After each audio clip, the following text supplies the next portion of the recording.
벌써 대림절 세 번째 주일을 맞았습니다. 강단에 있는 대림절 초가 3개가 비춰지고 있습니다.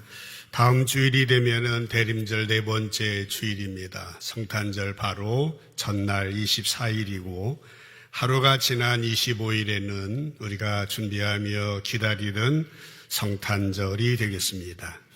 대림절은 잘 아시는 대로 예수님의 강림을, 예수님의 오심을 준비하며 기다리는 절기입니다. 이 절기는 결코 들떠서 지내는 절기도 아니고 대충대충 대강 보내는 그런 절기 또한 아닙니다. 옛날에 대림절을 대강절이라고 그랬었어요. 그래서 대강 보내는 거 아니냐 그렇게 오해도 하시고 그래서 용어를 교회에서 대림절로 그렇게 바꿨습니다. 오늘 설교 제목도 강림이라는 말이 나오죠. 대강절, 대림절 다 같은 의미라고 보시면 되겠습니다.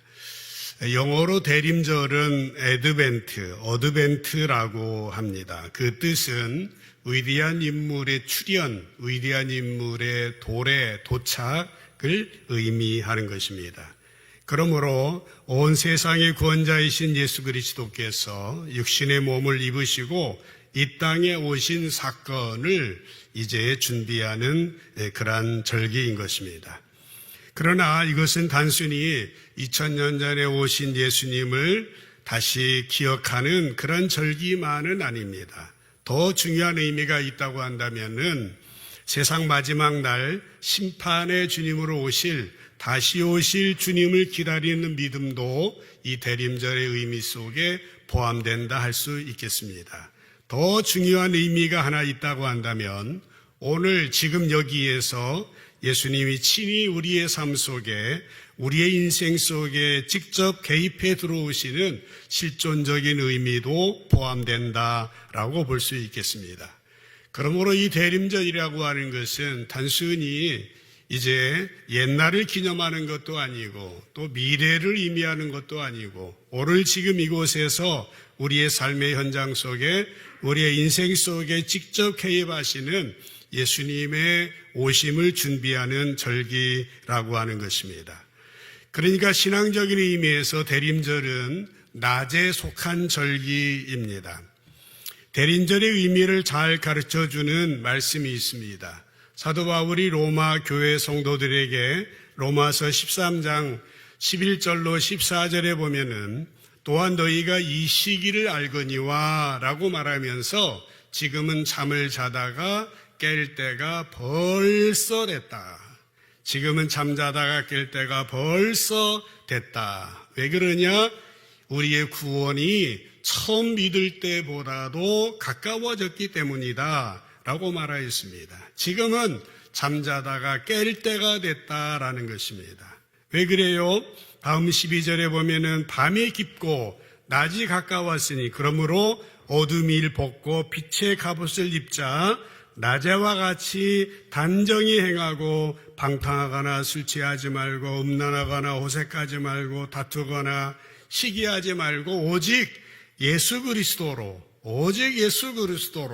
옷을 입고 정욕을 위해 육신의 일을 도모하지 말자라고 하는 이런 말씀입니다. 이 말씀이 정확하게 대림절의 의미를 가르쳐주는 말씀이라 할 수 있겠습니다. 대림절은 우리가 깨어 있어야 한다는 교훈을 줍니다.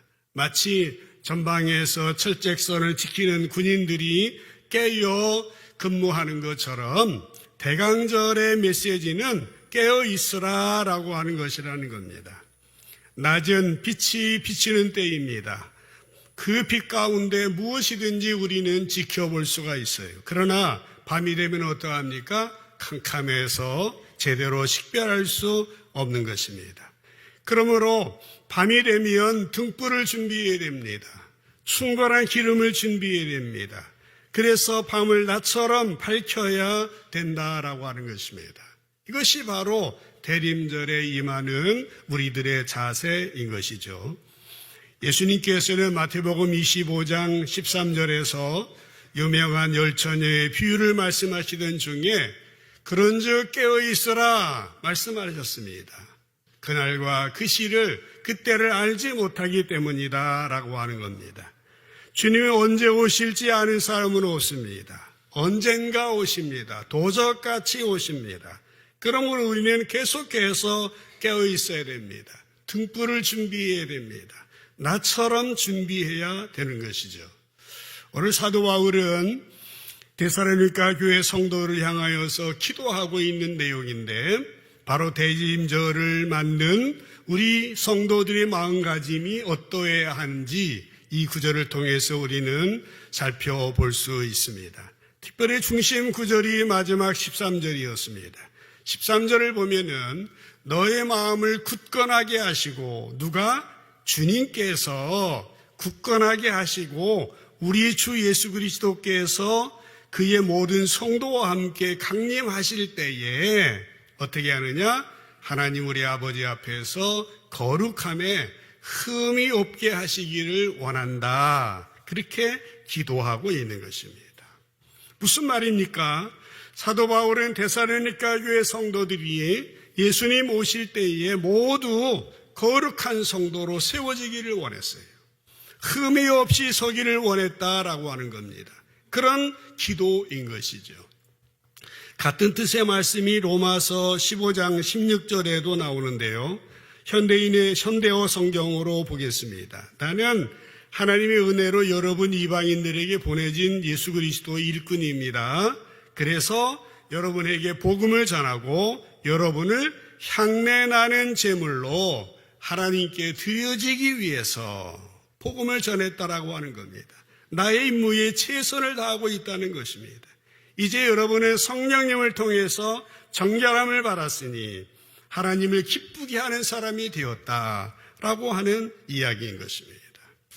사도 바울의 소원, 마지막 주님 앞에 서는 주님 맞이하는 그때에 어떠한 마음으로 우리가 서야 되는지 말하고 있는 것이에요.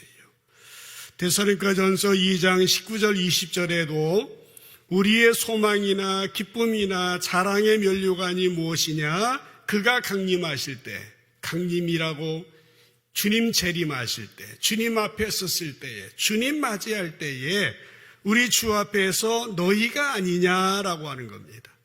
사도 바울의 관심은 뭡니까? 우리의 소망, 우리의 기쁨, 우리의 사랑의 면류관이 바로 데살로니가 성도들이었던 것입니다. 20절에 너희는 우리의 영광이요 우리의 기쁨이니라 라고 말하였습니다. 바울의 소망이, 바울의 기쁨이, 바울의 자랑이 바로 데살로니가 성도들이었습니다. 그들이 바로 바울의 영광이었고 바울의 기쁨이었다라고 하는 것입니다. 로마서 14장 8절에 보면은 사도 바울은 철저히 예수 그리스도를 중심으로 하는 삶을 살았습니다. 영혼에 대한 관심을 가지고 하나님 앞에 어떻게 설 것이냐라고 말하면서 우리가 살아도 주를 위해서 살고 죽어도 주를 위해서 죽나니 그러므로 사나 죽으나 주님의 것이다 라고 하는 겁니다. 그러면서 고백을 이어가기를 빌립보서 1장 21절에서 이는 내게는 사는 것이 그리스도니 내게 사는 것이 그리스도니 죽는 것도 유익하다. 철저히 그리스도 중심으로 살았다 하는 얘기입니다. 여러분 이 고백은요 그냥 해본 말이 아니에요. 멋있게 말해본 말이 아닙니다. 빈말이 아닙니다. 그는 실제로요 자기 일상에서 자기가 한 말처럼 살았습니다. 그의 기쁨은 다른 것이 아니었습니다. 그의 기쁨은요 자기가 전도한 사람들이 자기를 통하여서 복음을 듣고 변화된 사람, 거룩한 사람이 된 데살로니가 성도들이었어요. 그가 또한 가지고 있었던 소망은 다른 것이 아니었습니다. 바로 데살로니가 성도들의 영혼을 하나님 앞에 향내나는 제물로 올려드리는 것, 이것이 그의 소망이었어요. 그의 자랑, 그의 면류관도 다른 것이 아니었습니다. 그가 복음을 전한 사람, 변화된 사람, 주님 앞에 전도한 이런 사람이 그의 유일한 자랑거리였다라고 하는 것입니다. 그렇다고 한다면은 이 시간 대림절 세 번째 주일을 맞이하고 있는 오늘 우리들에게 질문해 보아야 합니다. 오늘 우리의 소망은 무엇입니까? 우리의 기쁨과 우리의 자랑거리는 무엇입니까? 한때 많이 불렀던 찬양 가운데 내 안에 사느니 예수 그리스도니 그런 찬양이 있었습니다. 나의 죽음도 유익함이라. 내 안에 사느니 예수 그리스도니 나의 죽음도 유익함이라.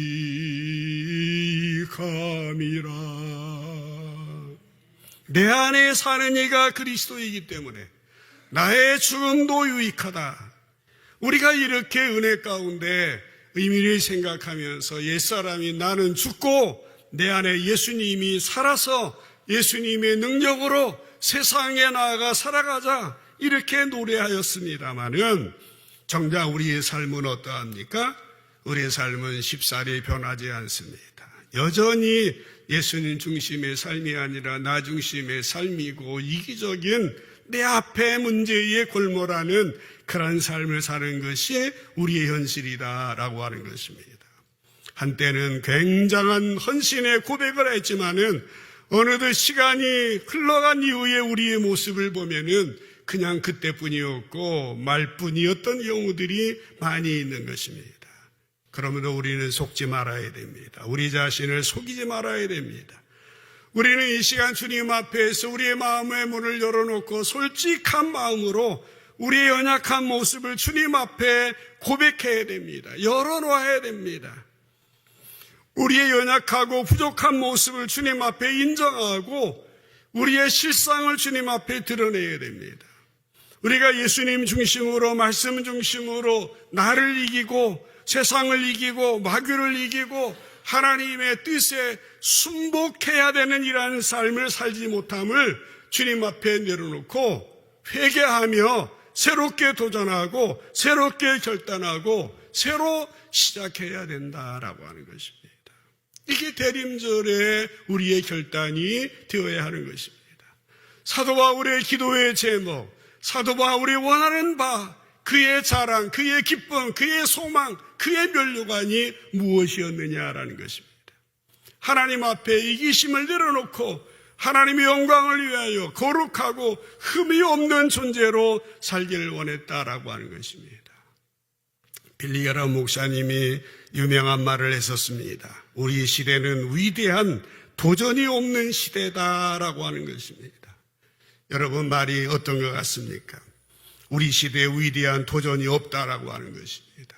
주님 하여서 헌신하고 주님 앞에 순종을 결단하고 용기 있게 결단하지 아니하고 그리스도의 삶에 대하여 도전이 없는 시대에 살아가고 있는 것입니다. 그러므로 우리는 새로운 마음으로 우리 자신을 점검하고 나 자신의 삶을 성찰하고 방향을 전환하고 새로운 관점을 가지고 결단하고 고백하고 도전해야 된다고 하는 것입니다. 그래서 이제 이후의 삶을 성탄절을 맞이하고 주님 강림을 준비하는 우리의 마음은 흠없는 거룩한 백성으로 세상 속에 소금과 빛으로 향내내는 삶을 살아가겠습니다라고 하는 결단이 오늘 우리들 가운데 있어야 된다라고 하는 것입니다. 사랑하는 성도 여러분, 하나님은 오늘도 변함없이 우리를 사랑하시고요, 변함없이 우리에게 말씀해 주고 있습니다. 우리의 모습이 어떠하다 할지라도 인내하심으로 우리를 기다려주고 계시는 겁니다. 아무리 여러 가지로 말씀하셔도 쉽게 변화되지 않지만은 그렇게 변함없이 말씀하셔도 별로 소용이 없지만은 그러나 하나님은 인내하심으로 계속해서 말씀하시고 계속해서 기다려주시는 것입니다. 그래서 또 금년 성탄절을 주신 겁니다. 오늘 본문의 사도 바울은 데살로니가 성도들에게 말하였습니다. 13절을 다시 한번 보십시다. 너희의 마음을 굳건하게 하시며 우리 주 예수 그리스도께서 모든 성도와 강림하실 때에 한번 같이 읽읍시다. 하나님부터 시작. 하나님 우리 아버지 앞에서 거룩함에 흠이 없게 하시기를 원하노라. 이 기도가 여러분의 기도가 되시기를 축복합니다. 사도 바울은 이 기도를 했고 이게 그의 사역의 목표였습니다. 그의 인생의 사명이었습니다. 복음을 듣는 사람들로 하여금 거룩한 사람으로 하나님 앞에 세워지도록, 흠없는 사람으로 하나님 앞에 세워지도록, 이것이 그의 사명이었다라고 하는 것입니다. 여러분, 우리가 거룩하고 흠없이 주님 앞에 선다고 그러니까 아이고 내 큰일 났네 그렇게 생각하실 수 있는데요, 하나님께서는 이 데살로니가 성도들을 통해서 우리에게 알려주고 있습니다. 우리 각 사람은 형편과 사정에 따라서 은사와 재능에 따라서 주님의 몸된 교회를 세우는 일을 하고 있습니다. 그러나 이 일을 전적으로 주관하시는 분은 성령 하나님이시잖아요. 그러므로 모든 그리스도인들의 인생의 사명은 궁극적으로 성령님의 능력으로, 성령님의 통제 가운데서 이루어져야 합니다. 우리는 다 다를 수 있습니다만은 우리에게 맡겨주신 사명은 바로 한 가지라고 하는 것입니다. 성령님께서 우리를 하나 되게 하시고 하나님 앞에 거룩한 사람으로, 흠없는 사람으로 세워져서 우리를 통하여 이 세상에 나아가 향내나는 사람, 이 세상에 주님이 통치하시고 다스리시는 하나님 나라를 세우는 사명을 우리에게 주셨다라고 하는 겁니다. 바울의 기도이고 오늘 대림절을 맞이하는 우리의 기도가 되어야 한다라고 하는 것입니다. 근데 여러분, 이렇게 사도 바울이 데살로니가 성도들에게 이런 기도를 했는데 데살로니가 교회는 그러면 어떤 교회였겠습니까? 사도행전 17장에 보면은요, 사도 바울이 2차 전도여행 때 데살로니가 교회를 세웠습니다. 그때 바울은 신라와 동행을 해서 복음을 전하게 되는데요, 그는 가는 곳곳마다 예수님의 십자가와 부활을 가르치며 예수 그리스도가 당신들이 기다리던 메시아 그리스도다라고 증거하였습니다. 그때의 역사가 일어납니다. 유대인들, 헬라인들, 귀부인들까지 예수를 믿게 되는 놀라운 역사가 이 데살로니가에서도 일어났어요. 그런데 이것을 시기하고 방해하는 사람들이 생겨납니다. 사도행전 17장 6절에 보면은 이제 그들 가운데 그들이 이 바울과 실라를 붙잡아 가지고 뭐라고 합니까? 아래에 보면 소리질러 이르되 천하를 어지럽게 하던 이 사람들이 여기도 이르매. 바울과 실라 복음 전하는 사람들을 뭐라고 했습니까? 온 세상에 다니며 문제를 일으킨 사람이라고 모함합니다. 이들이 가이사 로마 황제의 시저의 명령을 거역했다고 고발합니다. 다행스럽게 이 사람 바울과 실라는 야손이라는 사람의 보석금으로 풀려났지만은 당시 상황은 상당히 심각했던 상황이었습니다. 결국 10절에 넘어가 보면은 밤중에요, 형제들이 그 바울과 실라를 베레아로 보내게 됩니다. 도망간 거예요. 도피를 시킨 겁니다. 데살로니가 사람들은 사도 바울 일행에 대하여서 강력하게 반발을 했던 것 같아요. 한번 생각해 보십시다. 데살로니가 교회는 어떤 교회였던가? 바울을 위해서 보석금을 내준 야손이나 몇몇 사람들이 있었을 겁니다. 그날 회당에 왔다가 바울이 성경을 설명해 주는 것을 듣고 믿게 된 몇몇 유대인들이 있었을 거예요. 그리고 몇몇의 헬라인들, 그리고 헬라의 귀부인들이 있었을 겁니다. 데살로니가 교회는 건물도 없어요. 역사가 없습니다. 처음 시작한 교회입니다. 뚜렷한 지도자도 없어요. 거기다가 자기들에게 복음을 전해주었던 바울마저도 도망치듯이 한밤중에 베레아로 간 상황인 것이에요. 그러므로 사실상 이 교회는 교회라고 말하기 어려운 상황이었습니다. 여러분, 그들에게 복음을 전해준 사람이 한밤중에 도망가 버리고 이제 남은 사람들이 무엇을 어떻게 해야 했겠습니까? 막막했을 것 같아요. 할 일이 없었을 것 같아요. 동시에 베레아로 도망치듯 빠져나온 바울의 심정은 어떠했겠습니까? 바울은 특별히 데살로니가 교회를 생각하면서 많은 염려를 하였을 것임이 틀림이 없습니다. 그러니까 데살로니가 전후서는 이런 사도 바울의 심정이 아주 생생하게 기록된 편지인 것입니다. 학자들은 이 데살로니가 전후서를 기록한 시기를 AD 51년이라고 보고 있습니다. 바울이 편지 가운데 가장 먼저 쓴 편지예요.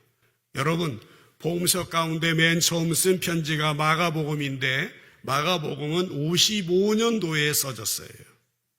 그러니까 51년도에 데살로니가 전후서가 써졌다면 이 편지야말로 초대교회의 형편을 알 수 있는 초기의 문서라고 하는 것을 알게 됩니다. 그러니까 우리는 본문을 통해서 당시 초대교회의 실제의 모습을 볼 수 있는 거예요. 그리고 신생교회, 개척교회를 염려하는 사도 바울의 숨소리와 심장 뛰는 박동소리를 생생하게 들을 수 있는 책이요, 이 데살로니가 전후서라고 하는 것입니다. 데살로니가 전서 2장 17절 18절을 보십시다. 바울이 얼마나 염려했는지 나와요. 형제들아, 우리가 잠시 너희를 떠난 것은 얼굴뿐이요 마음은 아니다. 얼마나 간절합니까? 너희 얼굴 보기를 열정으로 더욱 힘썼노라. 바울의 심정을 표현하고 있어요. 18절에 보면 그러므로 나 바울은 한 번, 두 번 너희에게 가고자 하였으나 사탄이 우리를 막았도다. 이렇게 자기의 실정에 대하여서 생생하게 고백을 해주고 있어요. 3장 1절로 3절에 또 보면은 이러므로 우리가 참다 못하여 우리만 아테네에 머물러 있기를 좋게 생각하고 우리 형제 곧 그리스도 복음을 전하는 하나님의 일꾼 디모데를 보내노니 이는 너희를 굳건하게 하고 너희의 믿음에 대하여 위로함으로 아무도 이 여러 환난 중에 흔들리지 않게 하려 함이라. 우리가 이것을 위해서 세움 받은 줄을 너희가 친히 알리라. 그렇게 말하였어요. 5절을 또 한번 보시죠. 이러므로 나도 참다 못하여 너희의 믿음을 알기 위하여 그를 보내었노니, 디모데를 보냈거든요. 이는 혹 시험하는 자가 너희를 시험해서 우리의 수고를 헛되게 할까 함이니 라고 말하였습니다. 여러분, 지금 사도 바울의 심정은 어떻습니까? 염려하는 거예요. 걱정하는 거예요. 불안해하는 겁니다. 그런데 여러분, 이 데살로니가 교회는 어떠했습니까? 이 데살로니가 교회는 든든하게 세워져 있었던 거예요. 하나님의 일은요, 하나님께서 당신 스스로 감당하십니다. 하나님의 교회는 하나님이 책임져 주시는 거예요. 그런데 사도 바울과 같은 대사도도요, 잘 몰랐던 것 같아요. 그러면 우리는 착각하지 말아야 됩니다. 우리들은 우리가 하나님의 일을 다 하는 것처럼 생각하는 경우가 많은데요, 그럴 필요가 없습니다. 우리가 하나님의 일을 다 하는 것처럼 생각하고 염려하고 근심하고 안달하고 불안해하는 경우들이 많이 있습니다. 그러나 하나님의 일은 하나님이 하시는 거예요. 하나님의 교회는 하나님이 책임져 주시고, 여러분들이 내 남편, 내 아내, 내 부모, 내 자녀 주님 앞에 나오지 않아서 염려하며 주님 앞에 기도하시는 줄 알아요. 그러나 결국은 하나님께서 하나님의 때에 하나님의 방법으로 역사해 주신다는 사실을 믿게 되기를 주님의 이름으로 축복합니다. 착각하지 말아야 됩니다. 우리 염려하거나 근심하지 말아야 돼요. 하나님이 하시기 때문에. 사도 바울은 내가 어떻게 하든지 데살로니가에 더 있어야 되는데, 저들의 신앙이 자라도록 했어야 되는데, 이 사람들의 사단의 유혹에 넘어가면 안 되는데 불안해하며 걱정하고 있었습니다. 그러나 현실은 어떻습니까? 하나님께서 하나님의 일을 친히 해 나가셨던 것입니다. 우리 삼성제일교회가 내후년이 되면 70년을 맞이합니다. 내년은 70-1주년 그 70년 사역을 내년부터 시작하려고 준비하고 사무총회 때에 발표할 계획으로 있습니다마는 70년의 교회 역사를 보면은 저 종로에서 있었던 교회가 서울의 이 벌판과 같은 강남으로 이전해 오며 이 교회 안에 하나님의 백성들이 헌신하며 희생하며 결단하며 기도하며 역사하셨던 그 기록이 바로 오늘 우리 삼성제일교회인 것입니다. 하나님이 우리를 도구로 사용하시고 하나님이 잠시 우리를 사용하시는 것뿐 하나님의 일은 하나님 당신께서 친히 해나가신다고 하는 사실입니다. 디모데가 가지고 온 소식을 통해서 이 사실은 바로 증명이 되는 거예요. 데살로니가전서 3장 6절에 보세요. 지금은 디모데가 너희에게로부터 와서 너희의 믿음, 너희의 사랑의 기쁜 소식을 우리에게 전하고 또 너희가 항상 우리를 잘 생각하여 우리가 너희에게 간절히 보고자 함과 같이 너희도 우리를 간절히 보고자 한다 하니 디모데가 와서 보고를 해줬어요. 데살로니가 교회는 무엇보다도 믿음 위에 굳건히 서 있는 교회였어요. 말씀 위에 굳건히 서 있는 교회였어요. 사랑의 기쁜 소식으로 충만한 교회였다라고 하는 사실입니다. 이 사람들은 바울에게서 들은 말씀을 사람의 말로 생각하지 아니하고 하나님의 말씀으로 믿었고 그들의 믿음이 그들의 삶을 바꾸어 놓았다라고 하는 사실이에요. 데살로니가전서 2장 13절에 보면은 이러므로 우리가 하나님께 끊임없이 감사함은 너희가 우리에게 들은 바 하나님 말씀을 받을 때에 사람의 말로 받지 아니하고 하나님의 말씀으로 받음이니 진실로 그러하도다. 이 말씀이 또한 너의 믿는 자 가운데에서 역사하느니라 라고 고백을 하고 있는 것입니다. 비록 데살로니가 교회가 바울이 염려한 것처럼 고난도 있었어요. 박해도 있었습니다. 사단의 방해도 있었어요. 그러나 하나님께서는 당신의 교회를 말씀으로 양육하시고 이제 그 교회를 통하여 든든하게 믿음을 세워주시고 사랑으로 넘치게 해주셨다라고 하는 사실입니다. 성령님이 말씀을 통하여 그 교회를 든든하게 세워준 겁니다. 사실 바울도 디모데를 통해서 이 소식을 들었을 때 매우 놀랐던 것 같아요. 데살로니가전서 1장 2절 3절에 보니까 우리가 너의 모두로 말미암아 항상 하나님께 감사하며 기도할 때 너희를 기억함은 너희의 믿음의 역사. 같이 한번 읽어요. 시작.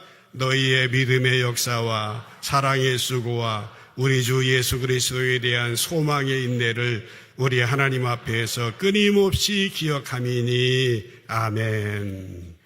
데살로니가 교회는 믿음의 역사가 있었어요. 믿음만 있는 게 아니에요. 역사가 뭡니까? works. 믿음의 행동, 믿음의 움직임이 있었던 교회예요. 사랑만 있었던 것이 아니고 사랑하기 위해서 수고했어요. 희생했어요. 헌신했어요. 소망만 있었던 것이 아니라 소망을 가지고 기다렸습니다. 인내했어요. 참았던 것입니다. 그게 바로 데살로니가 교회였습니다. 그 교회는 간신히 자기들의 믿음을 지키기 위해도 버거운 그런 교회가 아니었어요. 이 사실에 사도 바울은 놀랐습니다. 그래서 감격했다라고 하는 사실입니다. 그러면서 데살로니가전서 1장 7절로 10절에 보면은 그러므로 너희가 마게도냐 아가야에 있는 모든 믿는 자의 뭐가 됩니까? 본이 되었다. 샘플이 되었다. 표범이 되고 모범이 되었다. 8절에 주의 말씀이 너희에게로부터 마게도냐와 아가야에만 들릴 뿐 아니라 하나님을 향하는 너희의 믿음의 소문이 각처에 퍼졌으므로 우리는 아무 말도 할 것이 없노라. 아무 말 못하겠다. 왜? 하나님이 일하셨으니까 라고 하는 것입니다. 여러분, 데살로니가 교회는 짧은 교회 역사임에도 불구하고 그 지역에서 마게도니아 아가야의 가장 모범적인 교회가 되었습니다. 그런데요, 이 말은 단순히 교인 숫자가 많아졌다는 말이 아니에요. 이 말은요, 단순히 그들의 믿음이 열심이었다라고 하는 건 아니에요. 무슨 말입니까? 그들의 영향력이요. 그들의 영향력이 온 마게도니아 그리고 온 아가야에 퍼졌다고 하는 거예요. 오늘날로 말하면은 그리스, 알바니아, 크로아티아, 유고, 그 발칸반도 전체에 영향을 준 교회가요, 바로 이 데살로니가 교회였더라라고 하는 것입니다. 마지막 12절에 보면은 사도 바울의 기도입니다. 또 주께서 우리가 너희를 사랑한 것과 같이 너희도 어떻게 피차간에 또 모든 사람에 대한 사랑이 더욱 많아 넘치게 해주기를 원한다. 그렇게 기도했어요. 주께서 그렇게 해주기를 원한다. 어떻게? 우리가 너희를 사랑한 것처럼 너희도 서로 사랑하고 모든 사람에 대하여서 사랑이 넘치기를 원한다라는 것입니다. 이 사랑은 아가페의 사랑이에요. 조건 없는 사랑입니다. 이 사랑은 사도 바울과 동역자들이 먼저 본을 보여준 그 사랑이었습니다. 그 사랑이 그들에게만 머물지 아니하고 그들이 피차간에 또 모든 사람에 대한 사랑이 더욱 넘치기를 원했다라고 하는 것입니다. 그래서 13절에 보면은 주께서 모든 성도들 너의 마음을 굳건하게 하시고 주께서 모든 성도들과 함께 강림하실 때에 하나님 앞에서 거룩함에 흠이 없게 하시기를 원한다 기도하고 있는 것입니다. 사도 바울은 정말 그 데살로니가 성도들의 사랑의 그 수고와 믿음의 역사와 소망의 인내가 이 온 세상에 확산되기를 원하고 있는 것입니다.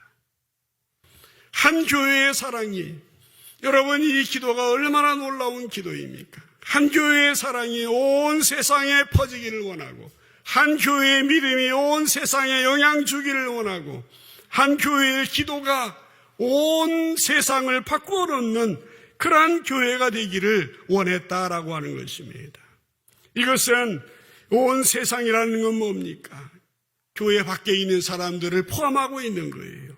불신자들 뿐만 아니라 그들을 핍박하는 사람들에게까지 사랑을 전해주기를 원해서 온 세상에 퍼지기를 원했다라고 하는 사실입니다.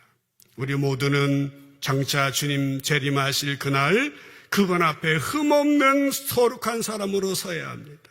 이것이 우리 모두의 궁극적인 소망이 되어야 합니다. 대림절을 맞이하는 우리 모두에게 주시는 주님의 말씀입니다. 데살로니가 그 교회는 정말 하나님의 역사가 있었습니다. 그들이 주님이 그들 안에서 말씀으로 역사했어요. 그 믿음이 굳건해졌어요. 사랑을 실천했습니다. 이 사랑이 온 세상에 퍼져 영향력이 끼쳤다라고 하는 사실입니다.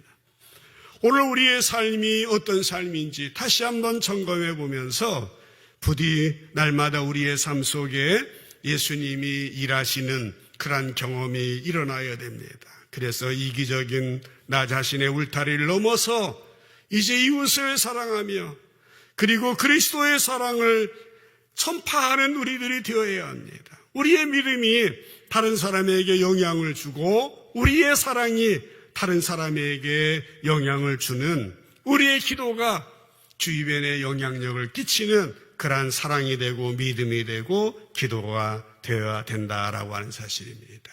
이 대림절의 의미를 우리가 잘 기억하면서 거룩한 주님의 백성으로서 어디를 가시든지 간에 누구를 만나든 간에 예수님의 향기를 드러내는 천국 백성들 되어지시기를 주님의 이름으로 간절히 축복합니다. 기도합시다.